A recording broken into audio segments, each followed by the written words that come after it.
escuchas de su estación Radio América. Hoy se tendrá como tema hablar de uno de los países más importantes de todo el mundo y de América. Me refiero a los Estados Unidos. Este país lo podemos ubicar siendo uno de los países de América del Norte. Este está limitado al norte por Canadá, al este se limita por el Océano Atlántico, al suroeste con el Estrecho de Florida, al sur con el Golfo de México y como último al oeste se le encuentra limitado por el Océano Pacífico. Y cabe recordar que este país está compuesto por 50 estados. De estos, 2 no se encuentran dentro de su territorio. Específicamente me estoy refiriendo a Hawái y Alaska. Pero este país también cuenta con una bandera muy interesante, pero de eso no les hablaré yo, sino mi compañero Jaime. Adelante, Jaime, vamos contigo. La bandera de los Estados Unidos consta de 13 franjas horizontales de igual tamaño, 7 rojas y 6 blancas y un rectángulo azul en el sector izquierdo superior con 50 estrellas blancas de 5 puntos. Lo que nos representa las barras son las 13 colonias originales que se independizaron del Reino Unido y las estrellas a los 50 estados que forman la nación. Como un dato curioso, adquirimos decir que la bandera fue modificada 26 veces, la actual versión fue hecha el 4 de julio de 1960. Continuamos contigo, Víctor. Excelente, Jaime. Este país cuenta también con una historia muy interesante, de la cual les hablará a continuación mi compañero Eduardo. Eduardo, estamos contigo. Ya lo dijo Víctor, yo me llamo Eduardo y les daré a conocer la historia de lo que ya sabemos es una potencia internacional enorme. Como sabemos, nuestros vecinos gringos son una potencia avanzadísima, pero ¿qué tuvo que pasar para que llegara a ser lo que es ahora? Justamente eso les voy a explicar. En 1492, los únicos habitantes de Norteamérica eran los indios. A partir del siglo XVI comenzaron a llegar los primeros colonizadores europeos, pero claro que los estadounidenses no se iban a quedar viendo, sino que las colonias consiguieron la declaración de independencia el 4 de julio de 1776. Cuando los norteamericanos ganaron finalmente la guerra a los ingleses, comenzó una época de incertidumbre política hasta que en 1787 se proclamó la Constitución y así en 1789 nacieron los Estados Unidos de América bajo la presidencia de George Washington. La americana siguió creciendo incorporando los estados de Luisiana, Texas, California y Nuevo México, territorio que anteriormente era de México, y comenzaron a surgir desigualdades entre los estados en el terreno económico y político. Los del sur cultivaban sus tierras utilizando la mano de obra de los esclavos negros y sus ideas políticas eran muy conservadoras. Por su parte, los Estados Unidos del norte desarrollan industrias y su mentalidad era más liberal, apoyando la abolición de la esclavitud. Los estados continuaron su expansión con la conquista del este, liberando para ellos batallas contra los pobladores de estas tierras, los indios americanos.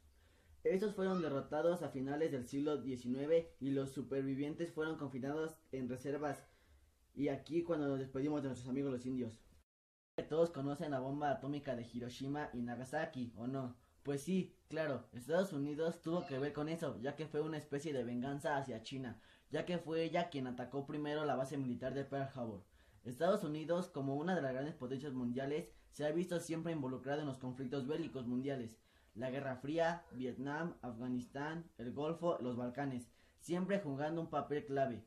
Por todos esos hechos, la historia de Estados Unidos es una de las más interesantes de todos los tiempos, ya que, a pesar de todas las dificultades por las que han tenido que pasar sus habitantes, han conseguido consolidar lo que es hoy la nación más poderosa del planeta. Muy interesante, Eduardo. Pero a todo esto, ¿cuál es el idioma manejado en los Estados Unidos? Bueno, esto puede explicarlo nuestro compañero Edgar. Vamos contigo, Edgar. Los Estados Unidos no posee un idioma oficial a nivel federal.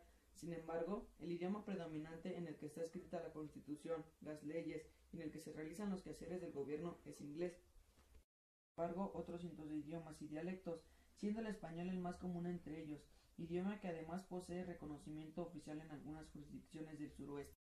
Se puede decir de la población, el 80% de la población habla inglés, el 12.4% de la población habla español, el 3.7% de la población habla lenguas indoeuropeas y como último el 3% maneja las lenguas asiáticas e indo-pacíficas. Regreso contigo, Víctor. Muy interesante, Edgar. Pero pasando a otro tema, todos sabemos que la comida típica de los Estados Unidos no es nada nutritiva, pero de eso les hablará mi compañero Yael. Vamos contigo, Jair. Sí, Víctor. Aquí estoy. Y bueno, continuando con el tema, la gastronomía de los Estados Unidos corresponde a una mezcla muy variada y algo interpretada de otras gastronomías. Esto es así debido a que es un país creado fundamentalmente de inmigrantes, procedentes de diferentes países de Europa, Asia y África. Podría denominarse como autónoma la gastronomía de los indígenas de Norteamérica y del resto. Es una fusión de diferentes culturas gastronómicas llevadas a diferentes extremos del país. Continuamos contigo, Víctor. Muy interesante, Jair. Pero ¿sabes qué más es interesante? La cosmogonía que tiene este país, para lo cual nuestro compañero Jorge se las explicará. Estamos contigo, Jorge. Mi nombre es Jorge y yo les voy a contar una historia, o si bien podría tratarse de una leyenda que ocurrió en nuestros Estados Unidos. La historia se origina en Los Ángeles, California, allá por antes de los años del 2000. La historia nos habla de una masacre en una casa, 2 heridos y 5 muertos. Este masacre en sí era impresionante, no por la gente, sino por las formas de asesinato, que supuestamente los especialistas nunca se habían hecho asesinatos así. Lo curioso de estos asesinatos es que todos tenían la marca TD. Pasaron los años y el caso quedó irresuelto, hasta que en otra casa ocurrió otra masacre, igual con la misma marca. Pasando el tiempo, los asesinatos empezaron a hacerse más frecuentes. Todos tenían la marca TD. Este famoso asesino empezó a hacerse famoso allá por esos años y empezaron a darle caza. La casa de este asesino se convirtió en algo más extraño de lo normal cuando una noche unos patrulleros estaban en un callejón oscuro y encontraron al asesino.